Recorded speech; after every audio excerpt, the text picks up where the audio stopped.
नमस्कार, मैं doctor Yogesh Kumar, assistant professor, department of mathematics, L&T college.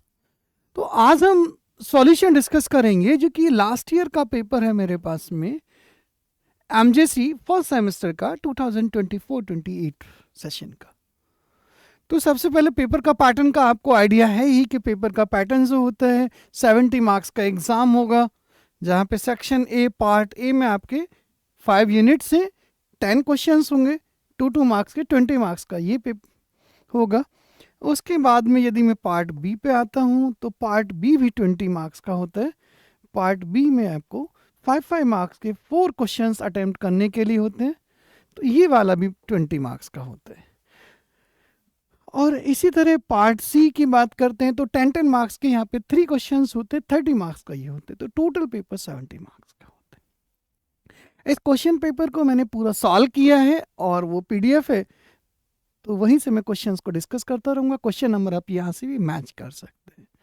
तो सबसे पहले मैं पार्ट ए पे आता हूँ, जो कि सेक्शन ए होगा मेरे पास में, तो मैं पहले पार्ट ए पे आ गया। पार्ट ए सबसे पहला ही क्वेश्चन है मेरे पास में, cos पाई प्लस आई साइन पाई की पावर 1/2। या तो मैंने यहाँ पे डिमोवर थ्योरम लगा दी, पावर की मल्टीप्लाई cos π/2 प्लस आई साइन π/2, cos π/2 0 और sin π/2 1, तो आयोटा इसका आंसर होगा। या मैं डायरेक्टली विदाउट डिमोवर इसको यूज करता हूँ, cos π -1 प्लस आई और sin π 0, तो -1 की पावर 1/2, ये वाली भी आयोटा होगा। इसका ऑप्शन थर्ड करेक्ट होगा।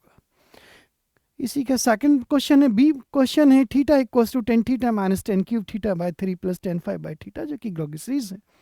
इसकी कंडीशन पूछे कभी सीरीज होल्ड करेगी, तो सीरीज की कंडीशन होल्ड की कंडीशन है कि tan थीटा जो मॉडुलस होगा वो less equal to 1, that is tan theta की वैल्यू -1 और प्लस 1 के बीच में होनी चाहिए।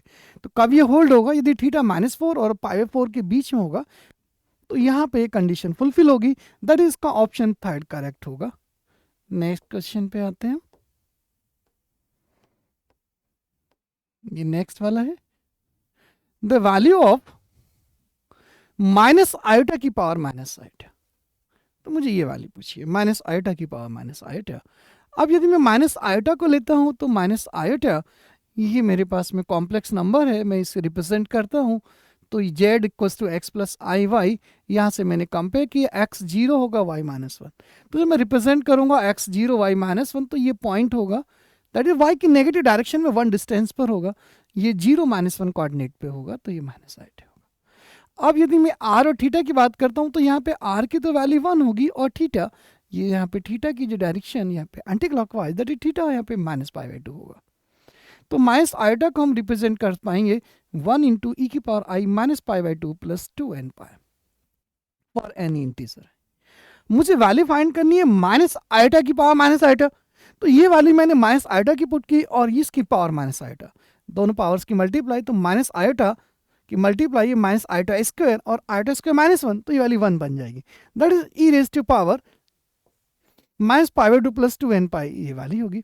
मैं यहाँ से π/2 कॉमन ले लेता हूँ, तो मैंने यदि π/2 कॉमन लिया तो वैल्यू आएगी 4n-1, E raise to power 4n-1 π/2, जो कि इसका ऑप्शन फर्स्ट ये करेक्ट ऑप्शन होगा। नेक्स्ट, tan आयोटा x, तो tan iota x sine iota x by cos iota x, sine iota x होता है आई साइन हाइपरबोलिक x और ये कॉस हाइपरबोलिक x, तो वैल्यू आ जाएगी आई tan हाइपरबोलिक x, जो कि ऑप्शन फर्स्ट यहाँ भी करेक्ट। ई नेक्स्ट वाला पार्ट, जो कि इक्विवेलेंस रिलेशन की कंडीशंस, तो इक्विवेलेंस रिलेशन कब होगा किसी सेट में, जब वो सेट रिफ्लेक्सिव भी हो, सिमेट्रिक और ट्रांजिटिव, तीनों को फुलफिल करेगा, तीनों रिलेशंस को, तो इक्विवेलेंस रिलेशन होगा, जो कि यहाँ पे ऑप्शन थर्ड इसका करेक्ट होगा। नेक्स्ट पार्ट, नेक्स्ट क्वेश्चन कहता है अल्फा बीटा गामा रूट्स हैं, ये क्यूबिक इक्वेशन है, वैल्यू पूछे समेशन अल्फा मतलब alpha plus beta plus gamma, तो डायरेक्टली फॉर्मूला होगा, दैट इज वैल्यू होगी -1 की पावर 3। यहाँ पे क्यूबिक इक्वेशन है, यहाँ पे पावर वो इक्वेशन को रिप्रेजेंट करती है और सिंगल टर्म से -1 की पावर 3, तो ये b/a, यहाँ से वैल्यू b/a, तो मेरे पास में वैल्यू ऐसे आएगी -b/, ऑप्शन फर्स्ट यहाँ भी करेक्ट है। नेक्स्ट जी में लिखा है कि in the equation 2x³ + 6x² + 7x + 6 = 0, one root -4 है, अदर 2 रूट्स पूछे। तो 1√-4 है, मैं यहाँ पे x प्लस 4 फैक्टर होगा, x प्लस 4 से डिवाइड कर देता हूँ, और जो क्वेश्चन होगा क्वाड्रेटिक मिलेगा, क्वेश्चन को सॉल्व करेंगे। मैंने सिंथेटिक डिवीजन से डिवाइड किया। इक्वेशन में यहाँ पे जो पॉलिनोमियल टर्म्स हैं 3, 2, 1 कांस्टेंट टर्म, दैट इज ये कंप्लीट फॉर्म में है, तो कोफिशिएंट लिख दिया मैंने 2, 6, 7, -60, -4, 2 एज इट इज, -4 2 -8, दोनों को ऐड किया -2, ये मल्टीप्लाई किया 8, ऐड किया 15, -60, तो रिमाइंडर 0, और ये इक्वेशन मुझे जो क्वेश्चन मिलेगा वो होगा 2x² - 2x + 15। इसको मैं क्वाड्रेटिक के फॉर्म से सॉल्व करता हूँ तो मेरे पास में वैल्यू आएगी 1 ± i√29/2। इसका भी ऑप्शन फर्स्ट करेक्ट होगा। H नेक्स्ट में कहता है कि 8 and 4 are 2 integers, then 8 congruent 4 mod 2। Generally A कॉन्ग्रुएंट C B mod C, इसका मतलब होता है कि A - B divisible by C। अब यदि मैं A - B, तो 8 - 4, 8 - 4 की वैल्यू 4 होगी, और 4 2 से डिविजिबल है, तो 8 - 4 is exactly divisible by 2। Option first इसका करेक्ट ऑप्शन होगा। I, a matrix has an inverse of it only when it is A। Generally inverse की कंडीशन ये होती है कि A इनवर्स का फॉर्मूला एडजेंट है अपॉन डिटरमिनेंट A, और जब डिटरमिनेंट A 0 होता है, इनवर्स कभी डिफाइन नहीं होता। तो मेन कंडीशन है कि डिटरमिनेंट 0 नहीं होगा इनवर्स के एग्जिस्टेंसी पे, मैट्रिक्स नॉन सिंगुलर होगी। लेकिन यहाँ पे नॉन सिंगुलर के ऑप्शंस नहीं दे रखा कहीं भी, जो ऑप्शंस हैं, तो नन ऑफ दीज ये करेक्ट आंसर होगा इसका, ऑप्शन फोर्थ। नेक्स्ट जे में ए बी, ये प्रोडक्ट का कंबाइंड इनवर्स, तो ऑर्डर चेंज हो जाता है, B inverse A inverse, option first correct. ये हो गए एमसीक्यू क्वेश्चंस, और एमसीक्यू 20 मार्क्स के हैं 70 में, काफ़ी स्कोरिंग में हेल्पफुल होता है, तो एमसीक्यू आपको ज़्यादा फोकस करें, और इसीलिए कंपटीशन भी हम लोगों ने कराया था कि आप लोग एमसीक्यू प्रैक्टिस कर पाएँ। तो हमारा फोकस था इन्हीं क्वेश्चंस को लेके जो कंपटीशन में, कि आप सेक्शन ई को अच्छे से कर पाएँ। अब मैं क्वेश्चंस लेता हूँ 5 मार्क्स के, जो कि पार्ट बी है। सबसे पहले लिखा है separate into real and imaginary parts sine inverse cos theta plus I sign theta. अब रियल और इमेजिनरी पार्ट में तो मैंने इसको x प्लस आई वाई में x की वैल्यू फाइंड करूंगा इसके एक्सपेंशन में, तो वो वाली मेरे पास रियल पार्ट होगा, और y इमेजिनरी पार्ट, तो मुझे x और y फाइंड करेंगे, वो रियल इमेजिनरी पार्ट इस फॉर्म में मैं इसे रिप्रेजेंट कर दूंगा। तो साइन इनवर्स राइट साइड में आ जाएगा, value sine x plus i y, sine x plus i y को साइन a प्लस बी के फॉर्मूले से मैंने एक्सपेंड किया, sine x cos iota y plus cos x sine iota y, cos iota y हो गया कॉस हाइपरबोलिक वाई, और sine iota y i sine hyperbolic y. इसके मैं दोनों पार्ट रियल और इमेजिनरी को मैं कंपेयर करता हूँ, तो मुझे इक्वेशंस मिलेंगी कि sine x cos hyperbolic y equals to cos theta, और cos x sine hyperbolic y equals to sine theta. ये मुझे दो इक्वेशंस मिलेंगी। इन दोनों को यदि मैं स्क्वायर करके ऐड कर दूं, मैंने दोनों को स्क्वायर करके ऐड करने पे value sine square x cos hyperbolic square y plus cos square x और sine hyperbolic square y equals to cos square theta plus sine square theta. इन दोनों टर्म्स से यदि मैं, ये टर्म मेरे पास में कॉस हाइपरबोलिक स्क्वायर है, यहाँ साइन हाइपरबोलिक, मैं एक में चेंज कर लेता हूँ, मैं कॉस को साइन में लेके ऐसा, तो हमारे पास में रिलेशन होता है cos hyperbolic square minus sine hyperbolic square equals to 1। तो मैं डायरेक्टली चेंज किया 1 प्लस साइन हाइपरबोलिक स्क्वायर, और इसको एक्सपेंड किया। इन दोनों टर्म्स से मैंने साइन हाइपरबोलिक स्क्वायर कॉमन लिया, sign square x plus cos square x, और ये साइन स्क्वायर राइट साइड में, तो रिलेशन मिलता है sine hyperbolic square equals to cos square x, और यहाँ से sine hyperbolic y equals to cos x, ये मुझे रिलेशन मिलेगा साइन हाइपरबोलिक वाई और कॉस एक्स का। अब इस साइन हाइपरबोलिक की वैल्यू मैं इक्वेशन नंबर 2 में रिपोर्ट कर लेता हूँ। इक्वेशन नंबर 2 है मेरे पास में cos x sine hyperbolic y, और sine hyperbolic y cos x, तो इक्वेशन नंबर 2 से आएगा cos x into cos x, that is cos square x equals to sine theta, और cos x equals to root sine theta. तो x की value आएगी cos inverse यहाँ पे root of sine theta. इसी तरह इक्वेशन नंबर 2 से अब मैंने क्या किया, sine hyperbolic y into sine hyperbolic y equals to sine theta. अब मैं यहाँ पे वाई फाइंड करना है, तो मैं दोनों, ये साइन हाइपरबोलिक वाई हुआ साइन थीटा, और sine hyperbolic y root of sine theta, यहाँ से वाई की वैल्यू आएगी। ये साइन हाइपरबोलिक को चेंज किया, साइन हाइपरबोलिक इनवर्स का फॉर्मूला होता है लॉग, यदि मैं ऐसे एक्सपेंड करता हूँ log z plus root 1 plus z square, तो साइन हाइपरबोलिक को लॉग में लेके आ जाएंगे, root of sine theta, z के बेस पर रूट साइन थीटा है, plus root of 1 plus z square, तो ये रूट कैंसिल आउट होगा 1 प्लस साइन थीटा। एक्स और वाई की दोनों वैल्यूज को मैंने स्टार्टिंग में पुट किया, तो ये रियल और इमेजिनरी पार्ट यहाँ पे रियल और इमेजिनरी में सेपरेट कर दिया इस पार्ट को. ये 2b ABC are three sets, then prove that A cross B minus C equals to A cross B minus A cross C. तो जब भी हम सेट थ्योरी में क्वेश्चंस करते हैं, मैं एक बार ये कहता हूँ कि ये पहले वाला सेट राइट साइड का है LHS, और दूसरे में शो कर देता हूँ कि RHS is a subset of LHS. तो हमारे लिए बेटर होता है जब इक्वल टू इस सेट में प्रूफ करते हैं, तो मैं ये दिखा देता हूँ कि A सबसेट है B का, और एक बार दिखा दूँ B सबसेट A का, तो इन दोनों को कंबाइन करेंगे तो हम ये कह सकते हैं कि ये कब पॉसिबल होगा, ये दोनों सेट इक्वल हैं तो एक दूसरे के सबसेट हो पाएंगे. इन दोनों के लिए मुझे इक्वल दिखाना होगा, तो ये मुझे करना होगा. सबसेट दिखाने के लिए एक एलिमेंट में यहाँ लेता हूँ A cross B minus C का, यहाँ पे क्रॉस में है तो ये कार्टेशियन प्रोडक्ट का है, तो मुझे एलिमेंट्स इसी फॉर्म में लेना होगा XY, और मैं ये शो कर दूं कि वो एलिमेंट राइट साइड का भी मेंबर है, तो ये सबसेट इसका होगा. ठीक है, तो मैंने XY एलिमेंट लिया A cross B minus C का, इसका मतलब पहला एलिमेंट पहले का होगा, दूसरा एलिमेंट दूसरे का होगा. अब Y यदि B माइनस C का होगा, इसका मतलब Y B का होगा, C का नहीं होगा. तो मेरे पास में यहां से है कि X तो A का मेंबर है, पहले लिखा है, Y B का मेंबर है, तो XY A क्रॉस B का मेंबर होगा. और X A का मेंबर है, यहां लिखा है हमने Y C का मेंबर नहीं है, तो XY A क्रॉस C का नहीं है. इसका मतलब XY A क्रॉस B को बिलोंग करेगा, और XY does not belongs to A cross C को बिलोंग नहीं करेगा. इसका मतलब मैं ये कह सकता हूं दिस इंप्लाइज कि XY बिलोंग करेगा A cross B minus A cross C. तो मैंने मेंबर लिया था A cross B minus C का, और राइट साइड में आया, तो मैं ये कह सकता हूं कि A cross B minus C is subset of A cross B minus A cross C. ये इक्वेशन नंबर 1 लिया. अब मुझे एलिमेंट लेना होगा. अब मैं एलिमेंट कंसिडर करता हूं XY को right side, that is A cross B minus A cross C का. अब मैं ये एलिमेंट ले लेता हूं, और मैं ये शो करता हूं कि XY that is A cross B minus C में होगा. आगे बढ़ते. तो जब मैंने XY को एलिमेंट लिया है A cross B minus A cross C का, इसका मतलब पहले का पार्ट होगा, दूसरे का नहीं होगा, does not belongs to A cross C. जब पहले का पार्ट होगा तो X A को बिलोंग करेगा, Y B को बिलोंग करेगा, और X Y सेकंड का पार्ट नहीं है, लेकिन पहले ही मैंने कहा X A को बिलोंग करेगा, तो मुझे शो करना होगा X तो A को होगा, लेकिन Y C को नहीं बिलोंग करेगा. तो मेरे पास में ये रिजल्ट आता है कि X A को बिलोंग कर रहा है, Y B को, और Y C को बिलोंग नहीं कर रहा. जब Y C को नहीं, तो दैट इज Y बिलोंग करेगा B माइनस C को, और मैं ये कह सकता हूं XY बिलोंग करेगा A cross B minus C को. इसका मतलब हुआ A cross B minus A cross C subset होगा A cross B minus C. ये इक्वेशन नंबर 2, और फ्रॉम 1 एंड 2 मुझे दोनों साइड्स को इक्वल शो करना होगा.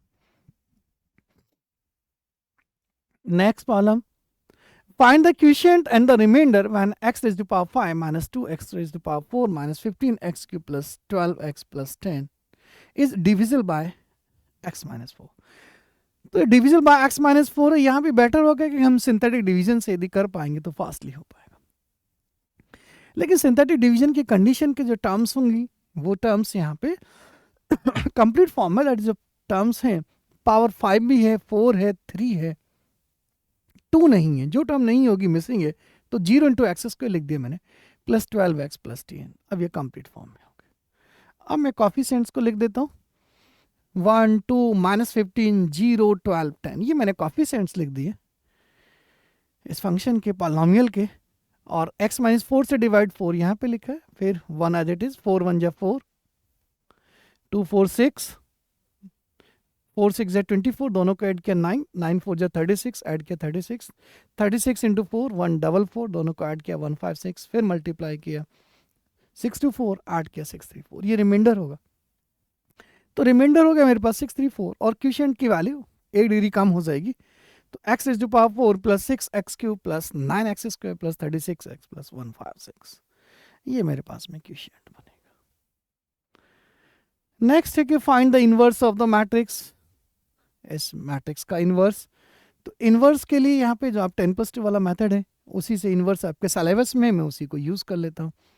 तो सबसे पहले मैंने डिटरमिनेंट ऑफ a फाइंड कर दी, जो कि वैल्यू -2 हुआ. तो डिटरमिनेंट ऑफ ए -2 फॉर्मूले में यूज होगा, ये 0 नहीं है, इसका मतलब हुआ कि ए इन्वर्टेबल है और फॉर्मूले में यूज हो सके। तो डिटरमिनेंट मैंने फाइंड कर दी। डिटरमिनेंट के बाद मेरे पास में मुझे एडजेंट और फाइंड करना है। तो एडजेंट भी आप जानते हैं कि कोफैक्टर्स की मैट्रिक्स का ट्रांसपोज होगा। तो जब मैं कोफैक्टर फाइंड करता हूं तो मैंने कोफैक्टर्स के लिए ब्रैकेट बना लें, क्योंकि सबसे ज़्यादा गलती है साइन की। तो हम साइन यहाँ पे उसी ऑर्डर में plus minus plus minus plus minus plus minus plus, ये उस ऑर्डर में पहले हम लिखते थे। अब सबसे पहले मैं कोफैक्टर, ये 1 का कोफैक्टर, ये आप जानते हैं किस तरह हाइड कर लेंगे। 9 4 जा 36 माइनस 35, तो 36 माइनस 35 ये मेरे पास में 1 का ये कोफैक्टर। यदि मुझे इस ये एलिमेंट के लिए कोफैक्टर निकालना है तो मैंने 2 के करस्पॉन्डिंग रो कॉलम को हाइड कर लेंगे। 9 3 जा 27 माइनस 30, 27 माइनस 30। इसी तरह ये हाइड करते चले जाएंगे आप, तो वैल्यू आ जाएगी 21 माइनस 24। तो हर एक एलिमेंट के लिए मैंने कोफैक्टर फाइंड किया। और इसका ट्रांसपोज, अब मैंने ट्रांसपोज में फर्स्ट रो का फर्स्ट कॉलम बना दिया। 1 3 माइनस 3, 3 माइनस 9 5, माइनस 2 4 माइनस 2। और ए इनवर्स का formula adjoint A upon determinant A. Determinant की वैल्यू -2 थी तो 1 अपॉन -2, और ये इसका इनवर्स आ जाएगा। तो ये हमारे पास में 4 क्वेश्चंस। नेक्स्ट ई वाला part, prove that if the non-singular matrix A is symmetric, then A inverse is also symmetric.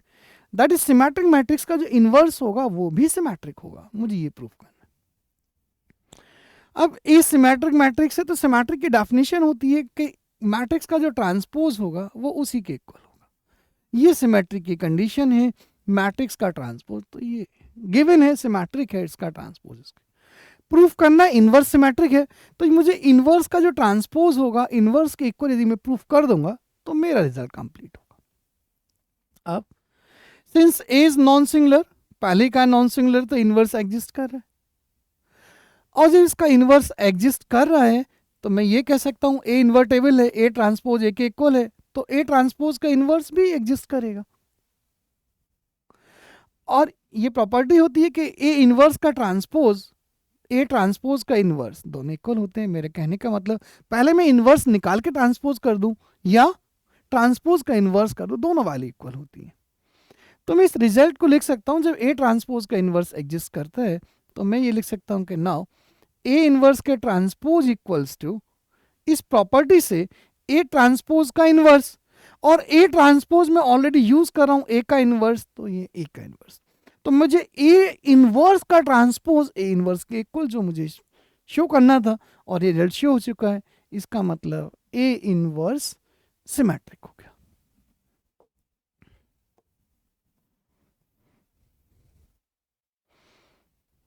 F, यहाँ पे आपके एफ 6 क्वेश्चन है, लास्ट वाला क्वेश्चन है पार्ट बी का, जो कि 4 अटेम्प्ट करने के लिए होते हैं, कि solve the equation 4x cube plus 20x square minus 23x plus 6 equal to 0। Condition है कि 2 of its roots are equal, 2 roots इसके इक्वल होंगे, मुझे इसे सॉल्व करना है। तो क्यूबिक इक्वेशन है 4x cube plus 20x square minus 23x plus 6 equal to 0। हम क्यूबिक के रूट्स कंसीडर करते हैं अल्फा बीटा गामा, लेकिन कंडीशन है कि 2 रूट्स इक्वल, तो जो मैं रूट्स कंसीडर करता हूं अल्फा, अल्फा और बीटा, तो 2 रूट्स यहाँ पे इक्वल हो गए। मैंने अल्फा अल्फा और बीटा रूट्स लिए, 2 रूट्स इक्वल। तो सबसे पहले होता है sum of root summation alpha, that is alpha plus beta plus gamma, लेकिन मेरे पास ये रूट्स है तो alpha plus beta equals to minus b y है माइनस 20/4, दैट इज माइनस 5। एक इक्वेशन तो मुझे ये बनी। नेक्स्ट फिर 2 की प्रोडक्ट का होता है समेशन अल्फा बीटा, जो 2 की प्रोडक्ट होगी। अब मैं 2 की प्रोडक्ट पे आता हूँ, तो 2 की प्रोडक्ट जो समेशन अल्फा बीटा हम लिखते हैं, तो first second that is alpha alpha, second third alpha beta, third first beta alpha, ये वैल्यू आएगी माइनस 23/4। यहां से alpha square plus 2 alpha beta minus 23/4।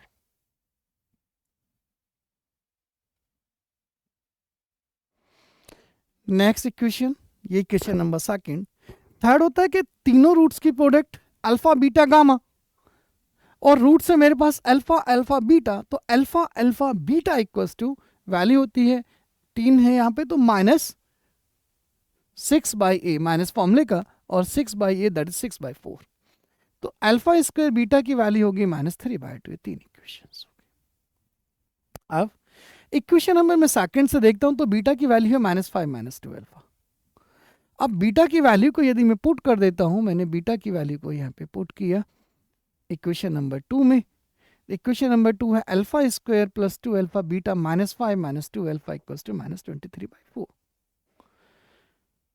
Alpha square -10 alpha -4 alpha square equals to -23/4। मैं यहाँ पे क्वाड्रेटिक इक्वेशन बना लेता हूँ इसे। तो ये क्वाड्रेटिक इक्वेशन मुझे मिलेगी 12 alpha square plus 40 alpha -23 equals to 0। मैंने क्वाड्रेटिक के फॉर्मूले से सॉल्व किया। एबीसी ऑलरेडी फॉर्मूले में यूज करते हैं, तो क्वाड्रेटिक के फॉर्मूले में रूट इसके अल्फा है तो कैपिटल यूज कर दिए, minus capital B plus minus root of B square minus 4ac/2। ये मैंने वैल्यूज पुट कर दी। वैल्यूज पुट करने के बाद में जो रिजल्ट आएगा, इसका रिजल्ट आएगा मेरे पास में -10 प्लस -13/6। एक वाली मैंने पॉजिटिव ले ली, तो -10 प्लस 13/6, और एक नेगेटिव -10 13/6। तो रूट्स की जो वैल्यू आएंगे मेरे पास में, यहां से आएगा 3/6 दैट इज 1/2 और -23/6। ये दो वैल्यूज मुझे आई यहां से अल्फा की।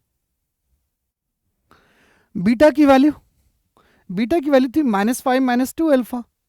अब दो वैल्यूज हैं अल्फा की। एक बार यदि अल्फा को मैंने 1/2 लिया, तो बीटा की वैल्यू मैंने अल्फा 1/2 पुट किया, बीटा की वैल्यू -6। अब कौन सा रिजल्ट सही है? मैंने दो इक्वेशंस यूज की, लेकिन एक और थर्ड इक्वेशन है जो उसको सेटिस्फाई करेगा, वो आंसर होगा। एक और इक्वेशन 3 है alpha square beta equals to -3/2, क्योंकि हमें ये चेक करना होगा कौन सा आंसर सही है। तो अल्फा और बीटा ये मैंने इक्वेशन में पुट किया, अल्फा स्क्वायर बीटा की वैल्यू फाइंड की। अल्फा है 1/2 स्क्वायर इंटू -6, तो 1/4 इंटू -6 -3/2। तो जो थर्ड इक्वेशन है वो फुलफिल हो रही है, थर्ड इक्वेशन सेटिस्फाई हो रही है, तो ये एक वैलिड आंसर होगा, ये वैलिड सॉल्यूशन है। क्या यहाँ भी छोड़ सकते हैं, या मैं दूसरी वैल्यू को और देख लेता हूँ, क्योंकि मेरे पास रिजल्ट आ चुके हैं। इफ अल्फा -23/6, तो बीटा की वैल्यू आएगी -5 -2 अल्फा से, अल्फा मैंने पुट किया, वैल्यू आएगी 8/3। अब यदि मैं अल्फा स्क्वायर बीटा यहाँ पे पुट करता हूँ, alpha square beta alpha beta की वैल्यूज, क्योंकि वैल्यू आएंगे 1058/27, जो -3/2 के इक्वल नहीं है। इसका मतलब इसको इक्वल सेटिस्फाई नहीं होगी थर्ड, और थर्ड सेटिस्फाई नहीं है तो ये सॉल्यूशन नहीं होगा। तो रूट्स आएंगे अल्फा 1/2 था, इक्वल रूट थे अल्फा अल्फा दैट इज 1/2 और बीटा -6, तो ये इस प्रॉब्लम का आंसर होगा। अब यहाँ पे हमारे पास में सेक्शन सी आ जाता है, जो पार्ट सी है। पार्ट सी में भी 3 क्वेश्चंस हैं 10-10 मार्क्स के। जैसे क्रिकेट में 6 होता है, एकदम स्कोर बढ़ जाएगा, तो 10-10 के यदि आप 2 क्वेश्चंस भी, तो एटलीस्ट 20 वहां पे स्कोर कर पाएंगे। तो ये भी सीरियसली लेना होगा। हाँ, चॉइस यहाँ पे मिल जाती है, 5 क्वेश्चंस में 3 करने होंगे, कोई भी 3-4 यूनिट्स कर भी लेंगे तो अच्छे से हो जाएगा। तो सबसे पहले क्वेश्चन है कि find the sum of n terms of the series. Question number 3 है पार्ट सी का। cot inverse 2a inverse plus a plus cot inverse 2a inverse plus 3a plus cot inverse 2a inverse plus 6a plus cot inverse 2a inverse plus 10a up to and so on। तो generally मैं यहाँ पे सबसे पहला काम होता है कि मैं nth टर्म फाइंड करता हूँ, इसकी nth टर्म क्या होगी। तो tn इक्वल्स टू, मैंने nth टर्म ली cot इनवर्स। फर्स्ट टर्म देखिए फिक्स है 2a इनवर्स, तो फर्स्ट टर्म तो सेम रहेगी 2a inverse obviously. Second term में एक सीक्वेंस नजर आ रहा है, टर्म ए के साथ में 1 है 3 है 6 है 10 है, 1 3 6 10, तो ये सीक्वेंस आ रहा है 1 3 6 10। अब इस सीक्वेंस की जनरल टर्म क्या होगी? इस सीक्वेंस की जनरल टर्म होती है n इंटू n प्लस 1/2। आप देखें n को यहाँ पे पुट करते रहिएगा, n को जैसे आप 1 पुट करेंगे तो 1 इंटू 1 प्लस 2/2, तो वैल्यू 1 आ जाएगी। n को आप 2 पुट करेंगे 2 इंटू 3/2, तो 2 कैंसिल आउट, वैल्यू 3 आ जाएगी। n को आप 3 पुट करेंगे 3 इंटू 4/2, तो वैल्यू 6 आ जाएगी। 4 पुट कर देंगे तो 4 इंटू 5/2 10 आ जाएगा। तो ये सीक्वेंस जो टर्म है, ये जनरल टर्म को रिप्रेजेंट कर पाएंगे। तो cot inverse 2a inverse plus n into N plus 1/2a। इसे मैंने लिखा 2a इनवर्स को 2/a plus n into N plus 1/2a। 2a LCM आ जाएगा, वैल्यू आएगी 4 plus n into N plus 1 a²/2। 4 को मैं न्यूमरेटर से कॉमन ले लूँ क्योंकि मुझे कॉम्बिनेशन बनाना है यहाँ पे। तो वैल्यू मिलेगी मुझे 1 plus n into N plus 1 a²/4। 4 को कॉमन लिया 0.2 है, 4 को मैं राइट डिनोमीटर में लेके आ जाता हूँ।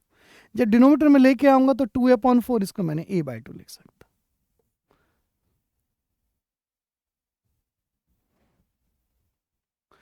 अब मुझे कॉम्बिनेशन बनाने के लिए 1 प्लस इन टर्म्स को मैंने दो टर्म्स की प्रोडक्ट में लिख दूं। एक टर्म लिया मैंने na/2 और सेकंड टर्म ली मैंने n plus a/2 divided by इन दोनों टर्म्स का डिफरेंस डिनोमीटर में, डिनोमीटर को लिख दिया मैंने n plus 1 a/2 minus na/2। तो इन दोनों का डिफरेंस बन जाए तो ये कॉम्बिनेशन बनेगा cot inverse 1 plus A B upon A minus B, जिसको हम लिख सकते हैं cot inverse a minus B. तो मुझे कॉट इनवर्स की आइडेंटिटी बन रही है यहाँ पे, और a की वैल्यू मैंने na/2 और b की वैल्यू मिल जाएगी मुझे n प्लस 1 a/2। अब यहाँ पे मैं n को 1 2 3 पुट करूँ, जनरल टर्म है तो मैं टर्म्स को यहाँ पे फर्स्ट टर्म सेकंड टर्म मैंने जनरल टर्म यहाँ पे पुट कर दी। तो पहली टर्म t1 मुझे मिलेगी cot inverse a/2 minus cot inverse 2a/2। t2 n को मैंने पुट किया 2 उसमें, तो ये जो वैल्यू मिलेगी cot inverse 2a/2 minus cot inverse 3a/2। इस तरह t3 की value cot inverse 3a/2 minus cot inverse 4a/2। और n टर्म पहले फाइंड किया cot inverse na/2 minus cot inverse n plus 1 a/2। और इस सबको मुझे ऐड कर दें क्योंकि सम ऑफ n टर्म्स चाहिए। मैंने t1 t2 t3 सबको ऐड किया तो वो मुझे sn मिलेगा। जब मैंने सारी टर्म्स को ऐड करूंगा तो t1 t2 t3 इन सब का समेशन वो sn हुआ। अब आप टर्म्स को देखेंगे डायगनली, सेकंड टर्म पहले की और नेक्स्ट की first term cot inverse 2a/2 cot inverse, तो ये टर्म इस तरह कैंसिल आउट हो जाएगी। सेम ये टर्म, तो डायगनली ये टर्म्स कैंसिल आउट होंगी। जब डायगनली टर्म्स कैंसिल आउट होंगी तो पहली टर्म किससे कैंसिल नहीं होगी, फर्स्ट टर्म ये बचेगी। t1 के पहली टर्म दो टर्म से फर्स्ट टर्म ये बचेगी, और लास्ट वाले जो tn है उसकी सेकंड टर्म मिलेगी मुझे। तो ये दोनों टर्म्स इस कॉम्बिनेशन में जो कि sn का पार्ट होगा।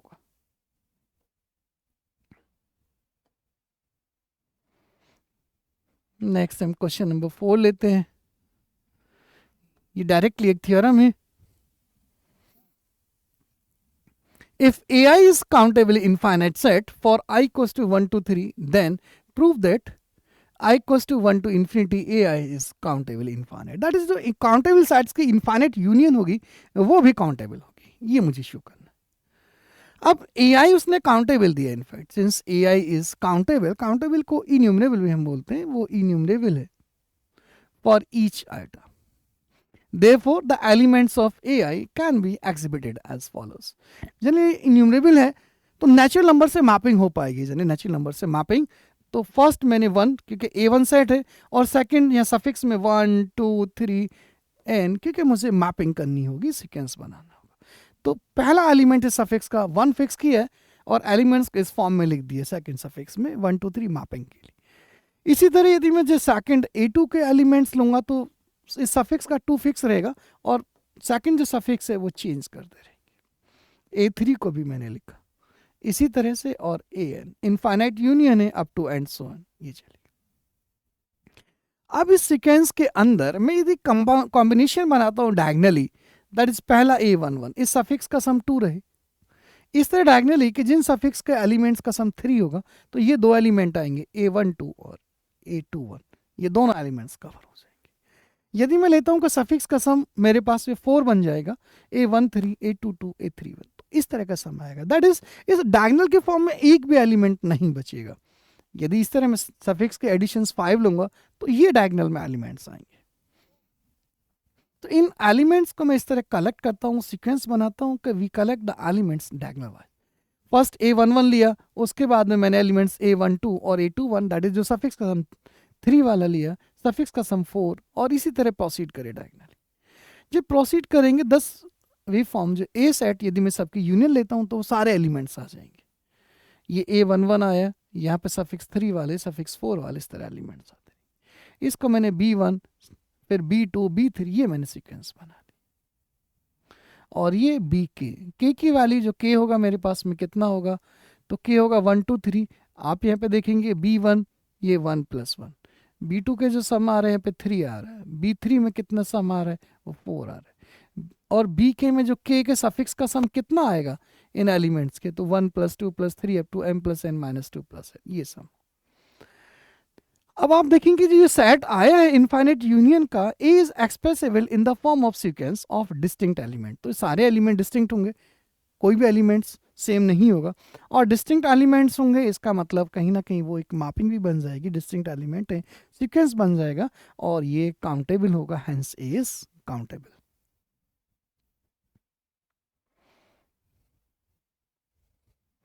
क्वेश्चन नंबर 5, ये मैथमेटिकल इंडक्शन का है और वो 10+2 में आप पढ़ते हैं, यहाँ भी 10 मार्क्स का क्वेश्चन है, एक इंपॉर्टेंट टॉपिक है कि using the principle of mathematical induction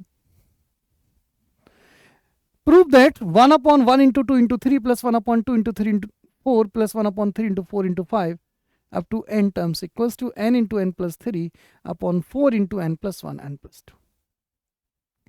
तो मैथमेटिकल इंडक्शन में सबसे पहले हम इसको Pn डिफाइन कर लिया कि ये Pn, इस पूरे एक्सप्रेशन को हमने Pn लिया, और सबसे पहले हम शो करते हैं कि रिजल्ट n = 1 के लिए ट्रू है, तो मैं लेफ्ट साइड और right side P1, left side देखते हैं, P1 का मतलब होगा मेरे पास में n = ओनली फर्स्ट टर्म, तो 1/1 × 2 × 3 1/6 वैल्यू, ये LHS से आएगी। मैं RHS को देखता हूँ, n को मैंने 1 पुट किया, तो 1 × 1 + 3/4 × 1 + 1 1 + 2, तो वैल्यू आएगी 4/4 × 2 × 3, 4 4 कैंसिल आउट, और ये वैल्यू आ जाएगी 1/6। तो ये LHS और RHS दोनों सेम आएंगे, तो मैं कह सकता हूँ P1 ट्रू है। P1 के बाद में हम ये कंसिडर करते हैं कि रिजल्ट ट्रू है फॉर n = k या Pk इज ट्रू, तो मैंने कंसिडर किया कि Pk ट्रू होगा। अब यदि Pk ट्रू के लिए बात करते हैं तो ये रिजल्ट है n के लिए, इसी रिजल्ट में जहां भी n होता है मैं k लेता हूं और राइट साइड को k में लेके आ जाता हूं, तो इस रिजल्ट को मैंने k के लिया, यानी जैसे first term, second term, third term, n terms, तो मुझे k टर्म्स की बात कर रहा हूं। अब यदि मैं k टर्म्स लेता हूं रिजल्ट में, फर्स्ट टर्म होगी 1 2 3, सेकंड टर्म 2 3 4, अब थर्ड टर्म देखें 3 4 5, और यदि मैं k टर्म लूंगा, फर्स्ट टर्म में 1 है, सेकंड टर्म में 2 है, थर्ड टर्म की फर्स्ट वैल्यू 3 है, तो k टर्म की फर्स्ट वैल्यू k होगी 1/। 3 टर्म प्रोडक्ट में है, लेकिन 1 के बाद 2 3, दैट इज एक एक वैल्यू एक्स्ट्रा है, 2 से स्टार्ट है 2 3 4, एक एक वैल्यू, तो k के बाद में नेक्स्ट टर्म आएगी k + 1, और उससे नेक्स्ट टर्म आएगी k + 2। तो इन वैल्यूज का जो सम होगा वो सम होगा किसके इक्वल, उस रिजल्ट में n को k से रिप्लेस कर देंगे, k × k + 3/4 k + 1 k + 2, और इसको मैंने इक्वेशन नंबर 1 कंसिडर किया। pk को हमने एज्यूम किया है, pk + 1 शो करना है, तो हमें प्रूफ करना है कि pk + 1 ट्रू होगा। pk + 1 के लिए जो लेफ्ट साइड होगी ये pk, that is k terms हैं, मैं k + 1 एक टर्म और एक्स्ट्रा लूंगा, तो ये पूरा एक्सप्रेशन k टर्म्स का मुझे लेना होगा, साथ में एक और इससे next term that is k को k + 1, तो फर्स्ट टर्म आएगी 1/k + 1, नेक्स्ट k + 2 और k + 3, मुझे ये एक्सप्रेशन लेके चलना होगा। तो वी हैव, ये मैंने एक्सप्रेशन लिया, और ये मैं ऑलरेडी pk ट्रू, तो ये pk का पार्ट है, pk का पार्ट है, तो इक्वेशन नंबर 1 से जो इक्वेशन नंबर 1 है ये वाली मैंने उठा के पुट कर दी, that is k × k + 3/4 k + 1 k + 2 plus 1/k + 1 k + 2 k + 3, equation number 1 से ये मैंने pk से वैल्यू पुट कर दी। अब इसको आगे सॉल्व करते हैं, इन दोनों वैल्यूज में देखते हैं, यदि मैं डिनोमिनेटर को k + 1 k + 2 दोनों में मैंने 1/k + 1 k + 2 कॉमन ले लिया, तो मुझे टर्म मिलेंगी k × k + 3/4 plus 1/k + 3, LCM लेंगे 4k + 3, तो वैल्यू मिले यहाँ पे फाइंड होगी k + 3 whole square plus 4/4k + 3, k expand करें, k² + 6k + 9 + 4, k से मल्टीप्लाई k³ + 6k² + 9k + 4, तो क्यूबिक इक्वेशन। आप देखेंगे यहाँ पे k को यदि -1 पुट करता हूँ, ये -1 और -9 -10 और +10, k = -1 सेटिस्फाई कर रहा है, k + 1 से डिवाइड करें, k + 1 से डिवाइड करने के बाद जो फैक्टर्स मिलेंगे मैं डायरेक्ट लिख दिया, तो k + 1 और आएगा, k + 1 होल स्क्वायर और k + 4, ये मैं लीनियर फैक्टर्स, तो ये k + 1 ये कैंसिल आउट हो जाएगा, मुझे टर्म्स मिलेंगी k+1, k+4, k+4 को लिख दिया मैंने k+1+3। इसी तरह डिनोमिनेटर में k+2 4, k+2 को लिख दिया k+1+1,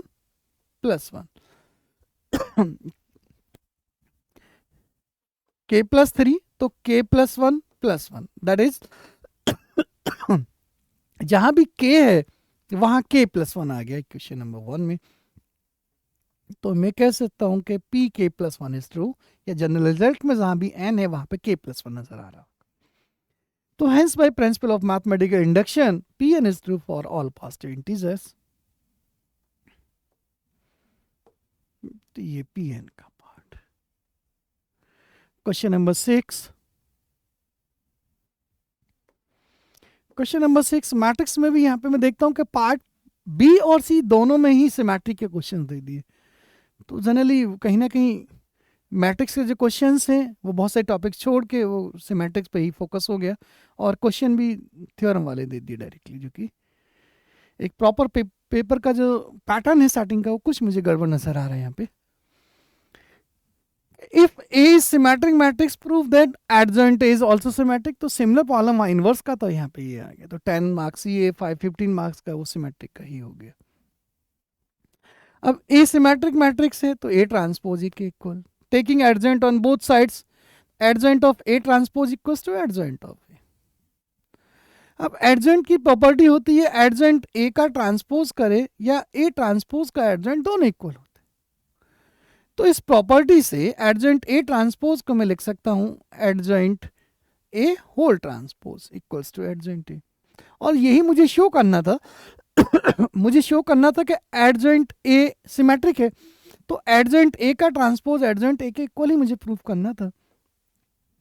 तो मैं कह सकता हूं कि जो एडजॉइंट ए है वो सिमेट्रिक है। ये क्वेश्चन एक बार आप प्रैक्टिस कर लेंगे, कई बार तो उस पैटर्न को फॉलो होता है, उसके पेपर बेस क्वेश्चंस आते हैं सेम पैटर्न के बेस, तो एक आपको आइडिया मिल जाएगा प्रैक्टिस के लिए।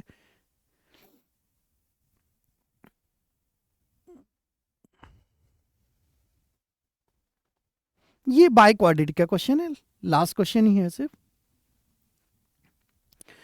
तो बाई क्वाड्रेटिक इक्वेशन से क्वेश्चन होगा सॉल्व द इक्वेशन। इवन यहाँ पे कार्डन्स मेथड, डेस्कार्टेस मेथड सब मिसिंग है, डेस्कार्टेस साइन ऑफ रूल भी नहीं है कहीं भी। तो solve the equation x raised to power 4 minus 18 x cube plus 130 x square minus 720 x plus 1600 equals to 0, whose roots are connected by the relation alpha beta equals to gamma delta। ये relations दिए हैं roots के बीच में। तो ये मैंने by quadratic equation लिख दी है। गिवन है मेरे पास में अल्फा बीटा और गामा डेल्टा, तो इन दोनों को मैं एक के कांस्टेंट के इक्वल मान लेता हूं। Let alpha beta equals to gamma delta equals to K. ये मैंने एक दोनों की वैल्यू के इक्वल मान ली। अब summation alpha, by quadratic equation है summation alpha, that is alpha plus beta plus gamma plus delta. ये वैल्यू आएगी माइनस बी बाई ए, तो माइनस 18/1, तो ये वैल्यू 18 के इक्वल इक्वेशन। 3 की प्रोडक्ट, यदि मैं 3 की प्रोडक्ट करता हूं समेशन अल्फा बीटा, 4 रूट से 3 के कॉम्बिनेशन की कितनी टर्म्स बनेंगी, 4 टर्म्स बनेंगी। तो वैल्यू आएगी -1 raised to power 3 -720/1।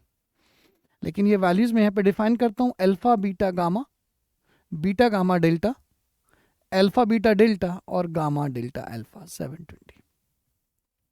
यदि मैं फर्स्ट और थर्ड टर्म लेता हूँ, फर्स्ट और थर्ड से मैंने अल्फा बीटा कॉमन ले लिया, गामा प्लस डेल्टा हुआ। और यदि सेकेंड और फोर्थ टर्म की बात करता हूँ तो यहाँ से मैंने गामा डेल्टा कॉमन लिया, यहाँ से अल्फा बीटा आया इक्वल्स टू 720। अल्फा बीटा भी के है, ये के हुआ, गामा प्लस डेल्टा और गामा डेल्टा भी के है, अल्फा प्लस बीटा के पूरे से कॉमन लेंगे तो alpha plus beta plus gamma plus delta 720। और इसकी वैल्यू इक्वेशन नंबर 1 से है मेरे पास में 18, तो ये 18 पुट किया, यहाँ से के की वैल्यू आएगी 720/18, और जो कि डिवाइड करने के बाद 40 के की वैल्यू यहाँ पे आ जाएगी। तो सबसे पहले हमने के को फाइंड कर दिया, के की वैल्यू 40 हो गई।